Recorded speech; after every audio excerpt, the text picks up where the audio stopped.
Hello guys, আসসালামু আলাইকুম। Welcome back to my another new video. আমি আজকে তান্দুরি চিকেন বানাবো।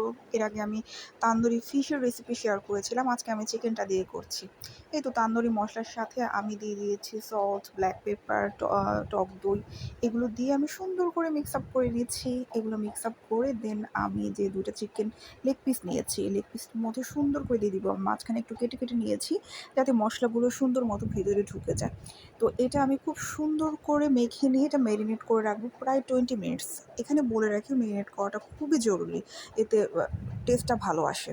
কারণ মেরিনেট না করলে কিন্তু এটার যে চিকেনের যে ফ্লেভারটা বা তান্দুরির যে সফটনেসটা এটা কখনোই আসে না। সো এটার উপর আমি একটু বাটার দিয়ে দেন আমি এয়ার ফ্রায়ারে দিয়ে দিয়েছি টেম্পারেচার সেট করে। আর এটার সাথে খাওয়ার জন্য ইন দ্য মিন টাইম আমি একটু ভেজিটেবল সটে করে নিয়েছি। আমি গার্লিক অয়েলের সাথে একটু ফ্রাই করে একটু হালকা বয়েল করে রাখা ভেজিটেবলগুলো এখানে অ্যাড করে দিয়েছি। আর জাস্ট দিব একটু সল্ট আর ব্ল্যাক পেপার, আর কিছুই দিব না এর মধ্যে।